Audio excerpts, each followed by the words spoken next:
Most of us have learnt the hard way when it comes to tinkering about with cars, reconnecting the high-tension leads in the wrong order, changing the carburettor and forgetting the gasket, that sort of thing. But whether you're an occasional DIYer or an enthusiastic backyard restorer, the chances are that when the going gets tough, you turn to a Haynes manual. But how is it that the Owner Workshop manual has become the Bible of the do-it-yourself fraternity? In 1956, car-mad schoolboy John Haynes built himself a 750 Austin Special. It created such interest, he realised there was an untapped market out there. I thought if I produced a little booklet on how I built my Special, maybe 250 copies would sell out in maybe 3 months. I did just that, and they sold out in 10 days. And I was on my way, publishing-wise. And how much were they priced at? 5 shillings, 5 bob in old money. So when did the first manual, as we now know it, come on the scene? Well, it wasn't really a conscious decision.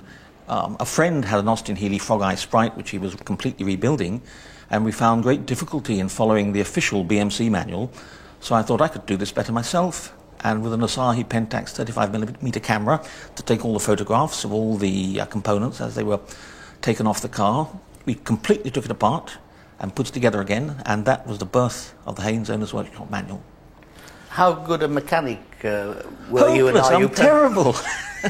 I bruised my fingers, I cut myself, and I'm not a very good mechanic. Haynes has grown from a family-based cottage industry in deeper Somerset into a multinational company with bases in Britain and America. They sell 6 million manuals a year, many of which are translated into French, Swedish, and even, would you believe, Japanese.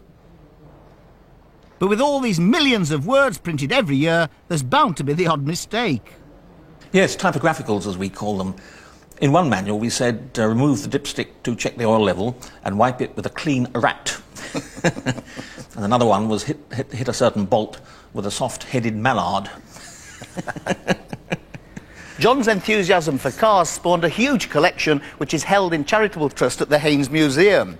I'm here in the Red Room, and it certainly brings home the wide variety of vehicles manufactured around the world, and also the problems that authors must have had writing manuals for such diverse vehicles.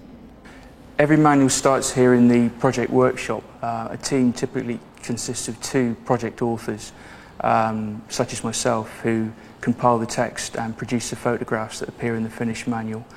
We also work closely with a project manager who actually carries out the disassembly and reassembly work on the vehicle. Work begins on a new manual when a model is about 3 years old and owners start getting tempted to fiddle under the bonnet. The team buy a car and then completely strip it down from front to back, photographing each part of the process and making copious notes as they go. It takes about a month for them to produce a working draft, and they write as many as 12 new manuals a year. The books have become well known for their cutaway drawings, and they're still done in-house, though the meticulous work is now inputted into a computer for colouring before being sent to the presses. All the printing, trimming, collating, binding and packing is done on the premises. The bestsellers are the Ford Escort and the Sierra manuals, which average about 70,000 sales a year. But Haynes are aware that with cars getting ever more complex, the days of the DIY mechanic may be coming to an end. They've already begun to diversify their publishing with other transport books and biographies. Surprisingly, their current top-selling title is a book about bicycles. But they're not giving up on DIY. In fact, they're launching a whole new range of DIY books for the home. Brought to book at last, and I thought they were the motorist's friend.